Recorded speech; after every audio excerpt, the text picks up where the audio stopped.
அஸ்ஸலாமு அலைக்கும் வரஹ்மத்துல்லாஹி வபரகாத்துஹு. கண்ணியத்திற்குரிய எல்லாம் வல்ல அல்லாஹ்வின் நல்லடியார்களே, இன்றைய தினம் நபிகள் நாயகம் ஸல்லல்லாஹு அலைஹி வஸல்லம் அவர்களின் பிறந்த தினம் என்பதாக பலராலும் நம்பப்பட்டு நாடு முழுவதிலும் வாழுகிற பல்வேறு அரசியல் தலைவர்களும் மேலாது நபி விழாவிற்காக மக்களுக்கு வாழ்த்து சொல்லுகிற செய்திகள் பத்திரிகைகளிலும் தொலைக்காட்சிகளும் வந்திருப்பதை நாம் பார்த்தோம். நபிகள் நாயகம் ஸல்லல்லாஹு அலைஹி வஸல்லம் அவர்கள் மீது கொண்டிருக்கிற பண்பையும் பாசத்தையும் நேசத்தையும் வெளிப்படுத்துகிற வகையில்தான் இந்த மீலாது நபி விழாக்களும் இந்த ரபியுல் அவ்வல் மாதத்திலே ஓதப்படுகிற மௌலூது பாடல்களும் அதன் அடிப்படையாக அமைந்தவை என்று முஸ்லிம் சமுதாயம் நம்புகிறது, கருதுகிறது. அதைத்தான் மற்றவர்களும் நம்புகிறார்கள். முஸ்லிம்கள் எதை வெளிப்படுத்துகிறோமோ அதை மற்றவர்களும் நம்பிக்கொண்டிருக்கிறார்கள். இதிலே நபிகள் நாயகம் ஸல்லல்லாஹு அலைஹி வஸல்லம் அவர்கள் கொண்டு வந்திருக்கிற செய்தியின் அடிப்படையில் இந்த மீலாது விழாவையும் ரபியுல் அவ்வல் மாதத்தையும் அதிலே செய்யப்படுகிற இது போன்ற மௌலூது பாடல்களையும் நாம் ஒப்பிட்டு பார்த்தால் நாம் இஸ்லாத்தை விட்டு நம்முடைய சமுதாயம் எந்த அளவிற்கு தூர விலகி நிற்கிறது என்பது நம்மால் புரிந்து கொள்ள முடியும். நபிகள் நாயகம் ஸல்லல்லாஹு அலைஹி வஸல்லம் அவர்களை நேசிப்பது, அவர்கள் மீது அன்பு செலுத்துவது என்றால் என்ன, அதை மார்க்கமே நமக்கு தெளிவுபடுத்தி இருக்கிறது. அவர்களை நேசிப்பதன் பொருள் என்ன என்று கேட்டால், அவர்கள் எதை சொன்னார்களோ, எதை மக்களுக்கு வலியுறுத்தினார்களோ அதை நம்முடைய வாழ்வில் நாம் ஏற்று நடக்க வேண்டும். எதை செய்யக்கூடாது என்று எச்சரித்தார்களோ அதை விட்டு நாம் விலகிக் கொள்ள வேண்டும். இதுதான் நபிகள் நாயகம் அவர்களை நாம் நேசிப்பதற்குரிய அடையாளமே தவிர, அவர்களுடைய பிறந்த நாளுக்காக வேண்டி விழா கொண்டாடுவதோ, அவர்களுடைய சிறப்புகளை பாடல் வரிகளாக எழுதி வைத்து படிப்பதோ அவர்களை பெருமைப்படுத்துகிற அல்லது மகிழ்ச்சிப்படுத்துகிற, அவர்களை நேசிக்கின்ற அடையாளம் அல்ல என்பதை நபி அவர்களே நமக்கு தெளிவுபடுத்தி இருக்கிறார்கள். இன்னும் ஒருபடி மேலாய் போய் சொல்வதாக இருந்தால், நாம் செய்து கொண்டிருக்கிற இந்த காரியம் நமக்கு முன்னால் வாழ்ந்த சமுதாயத்தவர்கள் செய்த ஒரு காரியத்தின் தொடர்ச்சி தான் இது. நமக்கு முந்தைய சமுதாயம் யார்? யூதர்கள், கிறிஸ்தவர்கள். அந்த சமுதாயம் அவர்களுக்கு அனுப்பப்பட்ட தூதர்களை தாம் நேசிப்பதாக, அவர்கள் மீது கொண்ட பாசத்தை வெளிப்படுத்துவதாக சொல்லி எல்லை மீறி சென்று விட்டார்கள். எந்த அளவிற்கு நேசம் கொள்ள கூடாதோ அந்த அளவிற்கான நேசத்தை அவர்கள் வெளிப்படுத்த ஆரம்பித்து விட்டார்கள். அதை அல்லாஹ் ரப்புல் ஆலமீன் நமக்கு எடுத்து சொல்லி, நீங்கள் இப்படி இருந்து விடாதீர்கள், மார்க்கம் என்பது ஒரு வரையறைக்கு உட்பட்டதுதான், நீங்களாக விரும்பியவாறு மார்க்கத்திலே விஷயங்களை அதிகரித்துக் கொள்ள கூடாது என்று அல்லாஹ்வாலும் அல்லாஹ்வுடைய தூதராலும் எச்சரிக்கப்பட்ட எச்சரிக்கைகளை நாம் நமது முதுகுக்கு பின்னால் தூக்கி எறிந்துவிட்டு, நமக்கு முந்தைய சமுதாயத்தவர்கள் எப்படி தம்முடைய தலைவர்களை, தம்முடைய தூதரை நேசிப்பதாக சொல்லி எல்லை மீறினார்களோ, அப்படித்தான் இன்றைக்கு நம்முடைய சமுதாயமும் அவர்களை நேசிப்பதாக சொல்லி மார்க்கத்தில் எல்லை மீறுகிறோம். இப்ப நாம இன்றைக்கு நபிகள் நாயகத்தினுடைய பிறந்த மாதம் என்று நாம சொல்லிக் கொண்டிருக்கிற வரலாற்றிலே அதற்கு மிக தெளிவான ஆதாரபூர்வமான சான்றுகள் கிடையாது. பல்வேறு கருத்துக்களில் இதுவும் ஒரு கருத்து. ரபியுல் அவ்வல் 12 ரசூல் ஸல்லல்லாஹு அலைஹி வஸல்லம் பிறந்தாங்க என்பது 15 பிறந்தாங்க, 18 பிறந்தாங்க, சஃபர்ல பிறந்தாங்க, வேறு மாதத்துல பிறந்தாங்க என்று பலரும் பல்வேறு விதங்களில் சொல்லி வைக்கப்பட்டிருப்பதை போல ரபியுல் அவ்வல் 12 பிறந்தார்கள் என்பது ஒரு கருத்து. இப்படி ஒரு கருத்தை நம்பிக்கொண்டு அந்த கருத்தின் அடிப்படையிலே அன்றை அந்த மாதத்தில் நாம் செய்யக்கூடிய செயல்களை யோசித்து பாருங்கள். இது நபிகள் நாயகம் ஸல்லல்லாஹு அலைஹி வஸல்லம் அவர்களை அல்லாஹ்வுடைய தூதர் என்று நம்புகிற வகையில் அமைந்திருக்கிறதா, அல்லது அதற்கு எதிர்மாறாக அல்லாஹ்வுடைய இடத்திலே அல்லாஹ்வுடைய ஆற்றலோடு அல்லாஹ்வுடைய பண்போடு ஒப்பிடுகிற அடிப்படையில் நம்முடைய செயல்கள் அமைந்திருக்கிறதா உரசி பாருங்கள். நாம் என்னவெல்லாம் இதை செய்து கொண்டு யோசித்து பாருங்கள். கண்டிப்பாக மௌலூதின் பெயரால் நம்முடைய சமுதாயம் செய்யக்கூடிய வேலை நபிகள் நாயகத்தை ரசூலுல்லாஹ் என்கிற இடத்தில் அல்ல, அதை விட அல்லாஹ்வின் இடத்திலே கொண்டு போய் வைத்து தான் அந்த பாடலின் வரிகள் அமைந்திருக்கிறது. அந்த பாடலை முழுமையாக தமிழிலே மொழிபெயர்த்து பார்த்தாலே உங்களுக்கு அது தெரியும். இன்னும் தெளிவாக சொல்ல போனால், இன்னொரு இடத்துல இதே ஈசா நபியினுடைய விவகாரத்தை சொல்லி நமக்கு ஒரு பாடம் நடத்துறான். அதெல்லாம் எதுக்குன்னு கேட்டா, நம்ம கரெக்டா இருக்கிறதுக்கு தான் முந்தைய சமுதாயத்தை சொல்லி சொல்லி பாடம் நடத்துறான். அதுல எப்படி சொல்றா பாருங்க. சூரத்துல் மாயிதா 5வது அத்தியாயத்தில் அல்லாஹ் பேசுகிறான், வஇது கால அல்லாஹு யா ஈஸா இப்னு மரியம், நாளை மறுமையில் மரியமுடைய மகன் ஈசா அலைஹிஸ்ஸலாத்தை அல்லாஹ் அழைப்பான். எல்லாரும் நியாய தீர்ப்பு நாளில் நிறுத்தப்பட்டிருப்போம். விசாரணைக்காக அழைத்து வரப்பட்டிருக்கிற அந்த நேரத்தில் அல்லாஹ் மரியமுடைய மகன் ஈசா நபியை அழைப்பான். அழைத்து அல்லாஹ் கேட்பான், அந்த குல்தல் இன்னா சித்தஹிதூனி வ உம்மிய இலாஹைனி மின் தூனில்லாஹ். ஈசாவை நீர்தான் மக்களுக்கு சொன்னீரா? என்ன சொன்னீரா? என்னையும் என்னுடைய தாயாரையும் கடவுளாக எடுத்துக்கொள்ளுங்கள் என்று நீர்தான் அவர்களுக்கு சொன்னீரா என்று அல்லாஹ் கேட்பான்.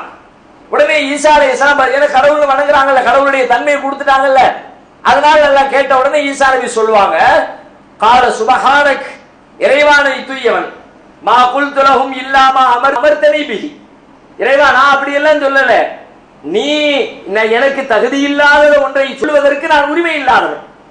சுபஹானக் மா யகூனு லி அன் அகூல மா லைஸ லி பிஹக்கின் இன் குன்து குல்துஹு ஃபகத் அலிம்தா, நான் அப்படி சொல்லி இருந்தால் உனக்கு அது தெரிந்திருக்கும். நான் அப்ப இன் குன்து குல்துஹு ஃபகத் அலிம்தா, நான் அப்படி சொல்லி இருந்தால் அதை நீ அறிந்திருப்பாய். தஅலமு மா ஃபீ நஃப்ஸி வலா அஅலமு மா ஃபீ நஃப்ஸிக், எனது உள்ளத்திலே இருப்பதை நீ அறிவாய், உனது உள்ளத்திலே இருப்பதை நான் அறிய மாட்டேன். இன்னக அன்த அல்லாமுல் குயூப், நீ மறைவானவற்றை எல்லாம் அறிந்தவராக இருக்கிறாய் என்று ஈசா நபி பதில் சொல்லுவார். சொல்லிட்டு மேலும் சொல்லுவாங்க, மா குல்து லஹும் இல்லா மா அமர்தனி பிஹி அன் அஅ்புதுல்லாஹ ரப்பி வ ரப்பக்கும், இறைவா நான் அவர்களுக்கு எதையும் சொல்லல, நீ எனக்கு கட்டளையிட்டபடி எனது இறைவனும் உங்கள் இறைவனும் ஆகிய அல்லாஹ்வை வணங்குங்கள் என்பதை தவிர வேறு எதையும் அவர்களுக்கு நான் சொல்லவில்லை. இன்னஹு மை யுஷ்ரிக் பில்லாஹ் ஃபகத் ஹர்ரமல்லாஹு அலைஹில் ஜன்னah, தொடர்ந்து அவங்க பேசுறாங்க. இது மாதிரி அல்லாஹ் வணங்குங்க, என்ன வணங்காதீங்க நான் சொன்னேன், அவங்களோடு நான் இருக்கிற காலம் வரைக்கும் இதை நான் கண்காணிச்சேன், அவங்கள வழி நடத்தினேன், என்னை நீ கைப்பற்றியதுக்கு பிறகு அவங்க என்ன செஞ்சாங்கன்னு எனக்கு தெரியாது, நீ ஏன் பொறுப்பாளன்னு சொல்லுவார்கள் என அல்லாஹ் ரப்புல் ஆலமீன் திருமறை குர்ஆன்ல எடுத்து சொல்றான். இங்க நல்ல கவனிங்க, ஈசா அலைஹிஸ்ஸலாம் உலகத்துல வாழும் பொழுது தன்னை இறைவனுடைய அந்தஸ்திலே கொண்டு போய் வைக்கிற எந்த செயலையும் அங்கீகரிக்கல. நான் அப்படி சொல்லல, ஒன்ன வணங்கி ஒன்னைய பெருமைப்படுத்தணும், நீதான் எல்லாவற்றுக்கும் உரிமையாள, ஒன்ன மாதிரி அந்தஸ்து பெற்றவன் யாரும் கிடையாது, இதைத்தான் நான் திரும்ப திரும்ப சொன்னேன், வாழ்ற காலம் வரைக்கும் சொன்னேன். இதுல ஏதாவது மிஸ்டேக் இருந்தா நான் வாழும் பொழுதே கண்டிச்சேன், அதை நான் சரி பண்ணுனேன். ஆனா என் மௌத்துக்கு பிறகு இப்படி எல்லாம் நடந்திருக்கிறதா நீ சொல்ற, எனக்கு தெரியாது அல்லாஹ் அப்படின்னு ஈசா நபி சொல்லுவாங்க. இது அப்படியே ஒரு கற்பனை காட்சியாக உங்க மனசுக்குள்ள நிப்பாட்டிக்கீங்க. இப்ப நபி ஸல்லல்லாஹு அலைஹி வஸல்லமுடைய வாழ்க்கைக்கு வாங்க. நபி ஸல்லல்லாஹு அலைஹி வஸல்லம் வாழுகிற காலத்துல அவர்கள் இந்த ஏகத்துவத்தை எப்படி சொன்னார்கள், இதிலே மக்கள் என்ன பிழை செய்தார்கள், அதை நபி அவர்கள் எப்படி தடுத்தார்கள், இன்றைக்கு நாம் எப்படி பிழை செய்து கொண்டிருக்கிறோம், நாளை மறுமையிலே இது எப்படி அல்லாஹ்விடத்தில் விவகாரமாக நிற்கும் என்பதை கொஞ்சம் அப்படியே காட்சியாக ஒரு இமேஜாக நீங்கள் உங்கள் மனதிலே கற்பனை செய்து பாருங்கள். நபிகளார் வாழுகிற காலத்தில் அல்லாஹ்வுக்கு இருக்கிற ஆற்றலில் ஏதேனும் ஒரு ஆற்றல், ஒரு பண்பு நபிகளாருக்கு இருப்பதை போல சஹாபாக்கள் நம்பினாலோ பேசினாலோ உடனடியாக நபிகளார் எச்சரித்தார்கள், அதை தடுத்தார்கள், அவர்களுக்கு வழிகாட்டினார்கள். எப்படி எல்லாம் நடந்தது? ஒரு முறை நபி அவர்கள் ஒரு திருமண வீட்டுக்கு செல்கிறார்கள். அங்கே சிறுமிகள் எல்லாம் பாட்டு படித்துக் கொண்டிருக்கிறார்கள். என்ன பாட்டு படிக்கிறார்கள்? பதிலிலே உஹதிலே கொல்லப்பட்ட தியாகிகளை புகழ்ந்து பாடிக்கொண்டிருக்கிறார்கள். அவர்களுக்கு மறுமையிலே கிடைக்கிற அந்தஸ்துகளை பற்றி பாடிக்கொண்டிருக்கிறார்கள். அப்படி பாடிக்கொண்டிருந்த நேரத்தில் நபி அவர்கள் உள்ளே வருகிறார்கள். வந்தால் நபி அவர்கள் வந்த உடனே நபி ஸல்லல்லாஹு அலைஹி வஸல்லத்தை பார்த்த உடனே அந்த சிறுமிகள் என்ன செய்யறாங்கன்னா, அல்லாஹ்வுடைய தூதர் வந்துட்டாங்க அப்படின்னு அவர்களை வரவேற்கிற வகையிலே தங்களின் பாடலை மாற்றுகிறார்கள். அது வரைக்கும் ரசூலுல்லாஹ்வின் காதுல கேட்குது, தூரத்துல வரும்போதே கவனிக்கிறாங்க, அவங்க என்ன பாட்டு படிக்கிறாங்கன்னு தெரியுது. அது ஒன்றும் பிரச்சனை இல்லை, அந்த பாட்டுல தப்பு இல்லை. ஏதோ ஷஹதாக்களை பத்தி புகழ்ந்து பாராட்டி பேசிக்கிட்டு இருக்கிறாங்க. ஷஹீத் என்பவர் பாராட்டப்பட வேண்டியவர் தான், அவருடைய தியாகத்தை எடுத்து சொல்லணும் தான், அப்பதான் உயிர் துறக்கிறதுக்கு மக்கள் ஆயத்தமாக வருவாங்க அப்படின்னு அதை ஏற்றுக்கொண்ட நபி அவர்கள் கிட்ட வந்த உடனே பாட்டு மாறுது. உடனே நபி அவர்கள் நிப்பாட்டிடுறாங்க. என்ன பாட்டு மாறுது? ஃபீனா நபியுன் யஅலமு மா ஃபீ கதின். அந்த பிள்ளைங்க படிக்கிறாங்க, அல்லாஹ்வுடைய எங்களிடத்திலே ஒரு நபி இருக்கிறார், எங்களிடத்திலே ஒரு தூதர் இருக்கிறார், நாளை நடப்பது என்ன என்பதை அறிந்து கொள்ளக்கூடிய தூதர் எங்களிடத்திலே இருக்கிறார் அப்படின்னு அந்த பிள்ளைங்களுடைய பாட்டு ஆரம்பமாகிறது. ஆரம்பிச்ச உடனே ரசூல் ஸல்லல்லாஹு அலைஹி வஸல்லம் நிப்பாட்டிட்டாங்க. நிறுத்துங்க நிறுத்துங்க, ஏன் இப்படி படிக்கிறீங்க? ஏற்கனவே படிச்சதை படிங்க, இப்படி படிக்காதீங்க. அவங்க என்ன படிச்சுட்டாங்க? நாளை நடப்பதை அறியக்கூடிய ஒரு நபி எங்களிடத்தில் இருக்கிற ஒரு சாதாரண வார்த்தை தான். நம்ம பாஷையில சொல்றதா ஒரு பாட்டு பாடு, மௌலிது ஓதுனம்பா, ஒரு 4 வரி சுல்லா புகழ்ந்து பேசணும்பா, புகழ்ந்து ஒரு பாராட்டு ஒரு புத்தகத்தை படிச்சு இது தப்பா அப்படின்னு நம்மை பார்த்து பல பேர் கேட்கிறார்களே, அவர்களுக்கு நபிகளார் சொல்லுகிற பதில் என்ன? தவறுதான். எது தவறு? தேவையில்லாமல் புகழ்வது, அளவுக்கு அதிகமாக புகழ்வது, அல்லாஹ்வின் இடத்திலே வைத்து புகழ்வது, அது பாவம்தான் என்பதை எப்படி உணர்த்துகிறார்கள்? நபிகளாரின் காலத்திலே அப்படி ஒரு காட்சி நடைபெறுகிறது. உடனடியாக நபி அவர்கள் நிறுத்திவிட்டு சொல்கிறார்கள், ஏற்கனவே என்ன பாடல் படித்தீர்களோ அந்த பாடலை தொடர்ந்து படியுங்கள், இவ்வாறு படிக்காதீர்கள். ஏன் படிக்க கூடாது? நாளை நடப்பதை அறியக்கூடியவன் நான் என்று சொல்கிறீர்களே, எனக்கு எப்படி நாளை உள்ளது தெரியும்? நாளைக்கு என்ன நடக்கும் அறிந்து கொள்வதற்கு நான் அல்லாஹ்வா? அல்லாஹ்வுடைய ஆற்றல் படைத்தவனா? அல்லாஹ்வுடைய பண்பின் இடத்திலே இருக்கிறதா? அல்லாஹ்வுடைய அதிகாரம் இடத்திலே இருக்கிறதா? அல்லாஹ்வுடைய ஆற்றலில் அதிகாரத்தில் பங்குடையவர் உலகத்தில் எவரும் கிடையாது. அவன் இடத்தில் அவன் மட்டுமே இருக்கிறான். அந்த இடத்திலே என்னை நீங்கள் வைக்கிறீர்கள் என்றால் நான் எப்படி இதை ஏற்க முடியும் என்று நபிகளார் வாழ்கிற காலத்திலே கண்காணித்து சீர்திருத்தி, என் விஷயத்தில் இது போன்ற வார்த்தைகளை சொல்லாதீர்கள், லா துத்ரூனி கமா அத்ரத்தின் நசாரா ஈசா இப்னு மரியம், மரியமுடைய மகன் ஈசாவை கிறிஸ்தவ சமுதாயம் வரம்பு மீறி புகழ்ந்ததை போல என்னை நீங்கள் புகழாதீர்கள் என்று வாழ்கிற காலத்திலேயே நபிகளார் எச்சரித்து பாடம் நடத்தி விட்டு சென்று விட்டார்கள். இப்பொழுது நாம் என்ன செய்கிறோம்? நம் சமுதாயம் என்ன செய்கிறது?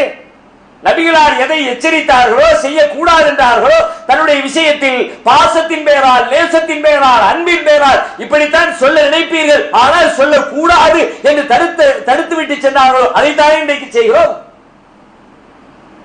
மௌலூது வரிகளில் எழுதப்பட்டிருக்கிற செய்திகள் என்ன? நபிகளாரை புகழ்கிற பாராட்டுகிற அம்சங்கள் தான். ஆனால் அந்த பாராட்டு தகுதியான பாராட்டா, உண்மையான பாராட்டா, ஏற்க தகுந்த பாராட்டா, மார்க்கத்தின் வரம்புகளுக்கு உட்பட்ட பாராட்டா? யோசிக்கணுமா இல்லையா? இது ஒரு தப்பா நீங்க நினைப்பீங்க. தப்புதான், இஸ்லாத்தில் தவறு. இது ஏதோ சாப்பிடுற மாதிரி, ஆலயங்களை போல, வீடு கட்டுவதை போல ஏதோ சின்ன அதிலே பிழைந்து இருந்து விட்டால் அது அப்படியே கடந்து போகிற செய்தி அல்ல. இது மார்க்கம், இது ஏகத்துவம். ஒரு முறை நபி ஸல்லல்லாஹு அலைஹி வஸல்லம் அவர்களுடைய ஒட்டகத்திற்கும் சின்ன சில பேருடைய ஒட்டகங்களுக்கும் இடையிலே போட்டி நடைபெறுகிறது. ஒட்டக போட்டியிலே நபிகளாரின் ஒட்டகம் தோற்று போய்விட்டது. சஹாபாக்களுக்கு அவர்கள் மீது பாசம் வைத்த நபி தோழர்களுக்கு பெரிய கவலை. ரசூலுல்லாஹ்வுடைய ஒட்டகம் தோற்று போச்சே. சுபிகத்தில் கஸ்வா, சுபிகத்தில் அல்பா, அந்த ஒட்டக பேரை சொல்லிட்டு தோற்று எல்லாம் ரொம்ப கவலையா இருக்கிறாங்க. பொதுவாக தான் நேசிக்கிற யாராக இருந்தாலும் அவர்கள் வெற்றி பெற்றுக் கொண்டே செல்ல வேண்டும் என்று விரும்புவது மனிதனின் இயல்பு. இன்னைக்கு கூட அந்த இயல்பை நாம பார்க்கிறோம். உலகத்துல எத்தனையோ விளையாட்டுகள் நடைபெறுகிறது. தான் நேசிக்கிற விளையாட்டு வீரர்கள் வென்று பெற மாட்டார்களா என்று விளையாட்டு விறுவிறுப்பான கட்டத்தை அடைய அடைய அடைய சீட்டின் நுனிக்கே நாம் வந்து விடுகிறோம். இன்னும் ஒரு ஓவர் தான் இருக்குது, 25 ரன் எடுக்கணும், 18 ரன் எடுக்கணும் அப்படின்னு ஒரு சூழல் எல்லாம் இருந்தால் அப்படியே விறுவிறுப்பாக அடிச்சிட மாட்டானா, ஜெயிச்சிட மாட்டோமா? அப்படி ஜெயித்து விட்டால் தாங்க முடியாத சந்தோஷம், தோற்று விட்டால் தாங்க முடியாத ஒரு மன துக்கம். ஆடுகளுக்கு இடையிலே சண்டை, கோழிகளுக்கு இடையிலே சேவல் சண்டை வருது. அதுல எவ்வளவு பெரிய துன்பப்படுறாங்க மனுஷன். தோத்துடுச்சே, நம்மக்குள்ள தோத்துடுச்சே, நம்ம டீம் தோத்துடுச்சே. தம் உயிரினும் மேலாக மதித்த நபிகளாரின் ஒட்டகம் தோற்று விட்டது என்பதை நபி தோழர்களால் ஜீரணிக்க முடியல. ஜீரணிக்க முடியாமல் இருக்க இந்த பண்பே மார்க்கத்திற்கு எதிரான பண்புன்னு ரசூலுல்லாஹ் நினைக்கிறான். வாயால சொல்லல, இப்படி கவலை, எப்படி தோத்து போச்சு? ரசூலுல்லாஹ்வுடைய ஒட்டகம் தோக்கலாமா? அது தோக்க முடியுமா? தோக்க கூடுமா? இப்ப நபிகளார் பாடம் நடத்துறாங்க. சஹாபாக்களை அழைச்சு அவருடைய முகக்குறிப்பை பார்த்துவிட்டு, கவலையை பார்த்துவிட்டு, அவருடைய உள்ளத்திலே என்ன ஓட்டம் எப்படி ஓடிக்கொண்டிருக்கிறது என்பதை அவர்களின் புற தோற்றங்களை வைத்து அறிந்து கொண்ட நபிகளார் தம் தோழர்களுக்கு பாடம் நடத்துகிறார்கள். உலகத்திலே உயர்ந்து செல்லுகின்ற எந்த ஒன்றும் ஒரு நாள் அதனை அல்லாஹ் தாழ்த்தாமல் இருப்பதில்லை.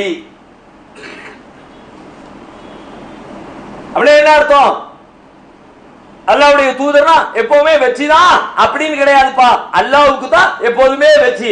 அல்லாஹ்வுடைய தூதர் என்கிற காரணத்தினால் எப்போதும் வெற்றி பெற்றுக் கொண்டிருக்க வேண்டும் என்கிற எந்த கட்டாயமும் இல்லை. பிற மனிதர்கள் எப்படி வெற்றியையும் தோல்வியையும் மாறி மாறி அனுபவிக்கிறார்களோ அதுபோலத்தான் இறைவனின் தூதர்களாக இந்த உலகத்திற்கு வந்திருக்கிறவர்களும் மனிதர்கள் தான். அவர்களுக்கு சில வேளை வெற்றி கிடைக்கும், சில வேளை தோல்வி கிடைக்கும். உலகத்திலே இது இயல்பானது, இதை புரிந்து கொள்ளுங்கள். எப்ப பார்த்தாலும் வெற்றிதான் அப்படின்னு நினைச்சாலே மார்க்கத்துக்கு முரண். அப்படி நினைக்காத, அதுவும் ஏன் விஷயத்துல அப்படி நினைக்காத ரசூலுல்லாஹி ஸல்லல்லாஹு அலைஹி வஸல்லம் சொல்லிட்டு போனாங்களே, அது அல்லாஹ்வுடைய பண்புன்னு பாடம் எடுத்துட்டு போனாங்களே. இன்னைக்கு நம்ம என்ன செய்யறோம்? அஸ்ஸலாமு அலைக்க யா முப்ரி ஸகாம், நோய்களை நீக்குகிறவரே உன் மீது சாந்தி உண்டாகட்டுமாக. நபிகளாரை புகழ்ந்து பாடுகிற பாடல் வரிகள் சொல்லுகிற செய்தி. அஸ்ஸலாமு அலைக்க யா முப்ரி ஸகாம், நோய்களை நீக்குகிறவரே உன் மீது சாந்தி உண்டாகட்டுமாக. என்ன அர்த்தத்தில் இந்த சொல் பயன்படுத்தப்படுகிறது? சாதாரண டாக்டர்ங்கிற அர்த்தத்திலயா? டாக்டரை மட்டும் தான் சொல்லுவோம், அவர் குணமாக்கிட்டாரு. அது அல்லாஹ்வுடைய இடத்துல வச்சு பார்க்கிற விஷயம் இல்லை, அந்த அர்த்தத்தில் சொல்லப்படவும் இல்லை. கரெக்டா கண்டுபிடிச்சிட்டாரு, நோய் எதுங்கிறத அனலைஸ் பண்ணிட்டாரு, அதுக்குரிய மருந்து எதுங்கிறத சரியான நேரத்தில் சரியான சிகிச்சை கொடுத்துட்டாரு அப்படின்றது அர்த்தம். ஆனால் நபிகளாரை நீங்கள் ஒரு மருத்துவராக பார்க்கிறீர்களா? இல்லையே. அவரை ஒரு ஆன்மீக தலைவராக நீங்கள் பார்த்து கொண்டு நோய்களை நீக்குகிறவரே என்று அழைத்தார். என்ன பொருள்? அப்படி அழைக்க முடியுமா? இறை தூதர்களை பொறுத்தவரை இப்ராஹிம் அலைஹிஸ்ஸலாம் சமூகத்திற்கு பாடம் எடுத்துகிறார்கள். ஓய்தா மரிது ஃபஹு யஸ்ஃபீன், நான் நோய்வாய்ப்பட்டால் அவனே எனக்கு நிவாரணம் தருகிறான். நோய்களை நீக்குகிறவன் இறைவன் என்று சொல்லி தந்தார் இப்ராஹிம் நபி. நோயாளிகளுக்கு பிரார்த்தனை செய்ய நபிகளார் கற்றுத் தந்த பிரார்த்தனையை பாருங்கள். அல்லாஹும்ம அஸிபில் பஅஸ ரப்பன்னாஸ் இஷ்ஃபி அன்த ஷாஃபி லா ஷிஃபா இல்லா ஷிஃபாஉக ஷிஃபாஅன் லா யுகாதிரு ஸகமா. அல்லாஹும்ம அஸிபில் பஅஸ், நோய்களை நீக்குகிறவனே, ரப்பன்னாஸ், மனிதர்களின் இறைவனே. நோய் நீக்குகிற துஆவே எப்படி ஆரம்பிக்குது? நோய்களை நீக்குகிறவனே, மனிதர்களின் இறைவனே. இஸ்வி, நீயே நிவாரணம் தான். அந்த ஷாஃபி, நீதான் நிவாரணம் தருகிறவன். லா ஷிஃபா, நிவாரணம் என்பதே இல்லை. இல்லா ஷிஃபாவுக்க, நீ அளிக்கிற நிவாரணத்தை தவிர வேறு எந்த நிவாரணமும் இல்லை. நோய்களிலிருந்து விடுதலை தருகிறவன், பாதுகாப்பை தருகிறவன், நோய்களை நீக்குகிறவன் அல்லாஹ்வை தவிர வேறு யாரும் இல்லை என்று நபிகளார் சொல்லி சென்றிருக்க, அந்த நபிகளாரை புகழுகிறோம், பாராட்டுகிறோம், அன்பு செலுத்துகிறோம், நேசிக்கிறோம் என்கிற பெயரால் நாம் எழுதி வைத்திருக்கிற மௌலூத் வரிகள் சொல்லுகிறது, இல்லை இல்லை நீங்களும் நோய்களை நீக்குகிறவர் தான் என்று சொன்னால் அதன் பொருள் என்ன? அதைவிட கொடுமையாக இன்னும் வசனம் பேசுகிறது. மௌலூத் பாடல் சுபஹான மௌலூத் சொல்கிறது, பஸத்து கஃபா ஃபாக்கதி வன் நதமி, என்னுடைய கை சேதம், என்னுடைய வறுமை என்கிற கைகளை நீட்டிவிட்டேன். அர்ஜு ஜஸீர ஃபضலிக்கும் வல் கரமி, உங்களின் அருளையும் உங்களின் சங்கை மிகு நிவாரணத்தை நான் உங்களிடத்தில் எதிர்பார்க்கிறேன். முஸ்தஷ்பிஅன் நஸீர ஹாதல் ஹரமி, இந்த ஹரம் ஷரீஃபிலே அடைக்கப்பட்டிருக்கிற இடத்திலே நான் பரிந்துரை தேடி ஓடி வந்து விட்டேன். வறுமை, இயலாமை, கைசேதம் அதையெல்லாம் போக்குவதற்காக நபிகளாரின் அடக்கத்தரத்திலே வந்து நான் கை நீட்டி நிற்கிறேன் என்று சொன்னால், பஸத்து கஃப, என் கைகளை விரித்து விட்டேன். யாரிடத்திலே கையேந்துவது? அந்த சொல்லு எப்படி இருக்கு? பஸத்து கஃப, என் கையை நான் விரிச்சிட்டேன், கையேந்து நிக்கிறேன்னு சொல்லுவோமே, அதைத்தான் அப்படி சொல்றாங்க. எங்க? நபிகளாரின் அடக்கத்தலத்திலே வந்து எதற்கு? தன் வறுமை போக, தன் இயலாமை போக, தனக்கு ஏற்பட்டிருக்கிற கைசேதம் போக அருளை பொழியுமாறு நான் நபிகளாரின் அடக்கத்தலத்திலே கையேந்து நிற்கிறேன்.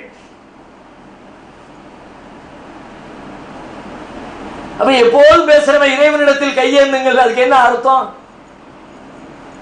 எத்தனையோ வசனங்கள் பேசுகிறது இறைவனை ஏந்தி கையேந்துவதற்கு தகுதியானவர் எவரும் இல்லை என்று, அதற்கு என்ன அர்த்தம்? இறைவனின் ஆற்றலை இறை தூதருக்கு கொடுத்தது ஆகாதா? இந்த சூழ்நிலை காலத்தில் எப்படி சாதாரணமா தான் நினைச்சாங்க, நாளைக்கு நடக்கிறது தெரியுமே அப்படின்னு. இது என்ன ஒரு பெரிய பாவம்னு சொன்னாங்க. எப்ப பார்த்தாலும் வெற்றி தான், உங்களுக்கு தோல்வி கிடையாதுன்னு சொன்னா அதுவும் தப்பு தான். எப்போதும் வெற்றி அல்லாஹ்வுக்குரியது. அது ஒரு சின்ன வார்த்தை தானே அவங்க நினைச்சிருக்கலாம். ஆனால் நபிகளார் அங்கீகரிச்சாங்களா? இத்தனை பெரிய பிழையை சர்வ சாதாரணமாக எப்படி முந்தைய சமுதாயம் தம் மார்க்கத்திலே வரம்பு மீறி சென்றதோ அதுபோல இன்றைக்கு நம்முடைய சமுதாயம் ஓரளவிற்கு அதிலே பெரிய மாற்றங்கள் ஏற்பட்டிருந்தாலும் ஏற்பட வேண்டிய தூரம் இன்னும் அதிகம் இருக்கிறது. அதிலும் குறிப்பாக சமீப நாட்களாக நாம் பார்த்து வருகிற செய்தி என்ன என்று கேட்டால், இதை எச்சரிக்கிற, இதை எடுத்துச் சொல்லுகிறவர்கள் மீது இருக்கிற கோபத்தின் காரணமாக, சொல்லுகிற தொனியிலே ஏற்பட்டிருக்கிற பிழையின் காரணமாக, நாம சொல்றோம்னா சொல்லும் பொழுது நம்ம 100% கரெக்டா சொல்லிடுவோம் சொல்ல முடியாது, தவறாக சொல்லலாம். கேட்கிறவருடைய உள்ளங்களை ரோஷமூட்டுகிற வகையில் சொல்லிவிடலாம். அறியாமையிலே தவறான பிழையான சொற்களை பயன்படுத்தி விடலாம். அதற்காக கோபப்பட்டுக் கொண்டு நம்முடைய பேச்சை கேட்க கூடாது என்பதற்காக இந்த பாவத்திலே மேலும் மேலும் மூழ்குகிற செய்திகளையும் பார்க்கிறோம். சமீபத்தில் கடலூர் மாவட்டத்திலே முஸ்லிம்கள் நிறைந்த ஒரு ஊருக்கு சென்றிருந்த பொழுது இதுவரைக்கும் இல்லாத அளவிற்கு இந்த ஆண்டு எங்கள் ஊரிலே மீலாது விழா கொண்டாட்டம் களைகட்டி இருக்கிறது. தெருவுக்கு தெரு ஒலிபெருக்கி சாதனங்களை இணைத்து காலையிலிருந்து இரவு 10 மணி வரைக்கும் தொடர்ந்து மௌலூத் பாடல். ஒவ்வொரு பள்ளியாக ஒன்னு முடிஞ்சோன்னு அடுத்து. உலகத்தில் இந்த பாங்கு சொல்லுவாங்கல்ல, எல்லா நேரங்களிலும் பாங்கு சொல்லப்பட்டு கொண்டே இருக்கும் எங்காவது ஒரு இடத்துல பூமியில. அது மாதிரி ஊர்ல பகல் முழுக்க மௌலூது ஓதப்பட்டு கொண்டே இருக்க வேண்டும் என்று சொல்லி ஒரு ஏற்பாட்டை பண்ணி காலையிலிருந்து நைட்டு வரைக்கும் மௌலூது. யாருக்காக, எதற்காக, யாரை கோபப்படுத்த, யார் மீது கொண்ட கோபத்தை வெளிப்படுத்த, அல்லது யாருடைய கைகள் மிகைத்து விட்டது என்பதை உலகத்திற்கு சொல்ல, அதையெல்லாம் யோசித்து பார்க்க வேண்டும். ஆகையினால் சொல்லுகிறவனின் தகுதியோ வார்த்தைகளோ இங்கு முக்கியமல்ல, சொல்லப்படுகிற செய்திகள் மாத்திரமே கவனத்திற்குரியது என்பதை மனதிலே பதிய வைத்து இதை கேட்கிற நாம் நமக்கு அருகிலே யாரேனும் இதை செய்யலாம், யாரேனும் மௌலூது பாடலில் ஆர்வம் காட்டலாம், அதை நியாயப்படுத்தலாம், அதற்காக வக்காலத்து வாங்கலாம், அந்த பணியிலே ஈடுபடலாம். அப்படிப்பட்டவர்களுக்கு குறைந்தபட்சம் அவர்களின் சிந்தனையை தூண்டுகிற வகையில் நாம் கேள்விகளை எழுப்பி இந்த பாவத்திலிருந்து அவர்களை மீட்க பாடுபட வேண்டும். அல்லாஹ் ரப்பல் ஆலமீன் நம் அனைவருக்கும் அதற்குரிய நல்லருளை தந்தருள்வானாக. அல்ஹம்துலில்லாஹி ரப்பில் ஆலமீன் வஸ்ஸலாத்து வஸ்ஸலாமு அலா ஹாத்திமில் அன்பியாஇ வல் முர்சலீன். அன்பிற்குரிய சகோதரர்களே, நபிகளாரின் பிறந்த தினம் அது கொண்டாட்டமாக ஆக்கப்படக்கூடாது என்று நாம் சொல்லும் பொழுது பரவலாக அதற்கு ஒரு வாதம், ஒரு அறிவார்ந்த வாதத்தை போல மக்கள் மத்தியிலே எடுத்து வைக்கப்படுகிறது. அதில் ஒன்று என்னன்னு கேட்டால், நபி ஸல்லல்லாஹு அலைஹி வஸல்லம் இடத்துல திங்கட்கிழமை நோன்பு நோட்பதை பற்றி கேட்கப்படுகிறது. அப்ப நபி ஸல்லல்லாஹு அலைஹி வஸல்லம் பதில் சொல்றாங்க, ஃபீ வதாக்க உலித்து ஃபீஹி, அன்னைக்கு தான் நான் பிறந்தேன் அப்படிங்கிறாங்க. சொல்லிட்டு இந்த ரெண்டையும் மெர்ஜ் பண்ணி நபிகளார் தம்முடைய பிறந்த நாளை கொண்டாடி இருக்கிறார்கள். திங்கட்கிழமை நோன்பு வைக்கிற பற்றி ரசூலுல்லாஹ்ட்ட கேள்வி. அந்த கேள்விக்கு ரசூலுல்லாஹ்வுடைய பதில் என்ன? அன்னைக்கு நான் பிறந்தேன் அப்படின்னு பதில் சொல்றாங்க. அப்படின்னா ரசூலுல்லாஹ் தான் பிறந்த நாளுக்குன்னு ஒரு சிறப்பு அந்தஸ்தை கொடுத்து அதுக்கு நோன்பு வச்சு கொண்டாடி இருக்கிறாங்க. எனவே நாம பிறந்த நாள் கொண்டாடுறது பிழை இல்லை என்று நியாயப்படுத்தப்படுகிறது. நல்ல கவனிங்க, அந்த வாதத்தை நீங்களே செஞ்சீங்க. தனியா அதுக்கு அறிவு ஆராய்ச்சியெல்லாம் தேவையில்லை. குர்ஆன் ஹதீஸ்ல நீங்க புரட்ட வேண்டாம், ரொம்ப சாதாரணமா செஞ்சீங்க. கொண்டாட்டம் என்றால் என்ன, நோன்பு என்றால் என்ன? கொண்டாட்டமும் நோன்பும் நேர் எதிர்மறையானது. நோம்புனா கொண்டாடாம இருக்கிறதுக்கு பேர் தான் நோம்பு. கொண்டாட்டம்னா என்ன? நல்ல சாப்பிடணும், நல்ல உடுத்தணும், நல்ல சந்தோஷம், அதுக்கு பேர் தான் கொண்டாட்டம். பெருநாள் தினங்கள் இஸ்லாத்துல இருக்கிறது. ஹஜ் பெருநாள், நோன்பு பெருநாள். அந்த நோன்பு பெருநாள் ஹஜ் பெருநாள்ல நோன்பு வைக்கிறதுக்கு தடை இருக்கா இல்லையா? ஏன்? ரெண்டும் ஒண்ணு கிடையாது. நோன்பும் கொண்டாட்டமும் ஒன்று அல்ல, நோன்பும் பெருநாளும் ஒன்று அல்ல. அப்படின்னு ரெண்டையும் பிரிச்சு காட்டி இருக்கும் பொழுது நீங்கள் கொண்டாடுகிற ஒரு செய்திக்கு அதற்கு எதிர்மறையாக நபிகளார் கடைபிடித்த நோன்பை எப்படி ஒப்பிட்டு காட்ட முடியும்? ஒரு செய்தி. இரண்டாவது, நீங்கள் யோசித்து பாருங்கள், சரியா, அதற்காக பிறந்த நாளுக்காகத்தான் கொண்டாட்டம் என்று சொன்னால் இப்படி எத்தனை நபிமார்கள் என்னென்ன கிழமைகளில் பிறந்தார்கள், அதுவெல்லாம் நபிகளாரின் பிறந்த தினம் கொண்டாட்டத்துக்குரியது என்றால் நபி ஸல்லல்லாஹு அலைஹி வஸல்லம் இன்னும் சிறப்பாக சொல்கிறார்கள், ஹைரு யௌமின் தலஅத் அலைஹி ஷம்சு, சூரியன் உதிக்கிற நாட்களிலே மிகச் சிறந்த நாள் யௌமுல் ஜும்ஆ, ஜும்ஆவுடைய நாள் தான். வெள்ளிக்கிழமை தான் சூரியன் உதிக்கிற நாட்களிலேயே ஆகச் சிறந்த நாள் என்று நபி ஸல்லல்லாஹு அலைஹி வஸல்லம் சொல்லிவிட்டார்கள். சொன்ன நபி ஸல்லல்லாஹு அலைஹி வஸல்லம் வெள்ளிக்கிழமைக்கு சொல்லி இருக்கிற தடை என்ன? அந்த நாளில் தனியாக தேர்ந்தெடுத்து யாரும் நோன்பு வைக்க கூடாது. சிறந்த நாள் என்கிற காரணத்திற்காக கொண்டாடிவிட முடியுமா என்று கேட்டார். சிறந்த நாள் என்று சிறந்த நாள் எப்படி சொல்லி இருக்கிறாங்க? சாதாரணமா நான் பிறந்த நாள் அப்படின்னு சொன்னாங்களே அந்த அளவுக்கு சொல்ல. தலகத் அலைஹி ஷம்சு, சூரியன் உதிக்கிற நாட்களிலேயே சிறந்த நாள். அப்படி ஒரு நாளை சொல்லிட்டு அன்னைக்கு நீ தனியா தேர்ந்தெடுத்து நோன்பு வைக்காதங்கிறாங்க. ஒன்று. அடுத்ததை தொடர்ந்து சொல்கிறார்கள், ஃபீஹி குலிக ஆதம், அதிலேதான் ஆதம் அலைஹிஸ்ஸலாம் அந்த நாளில் தான் படைக்கப்பட்டார்கள்.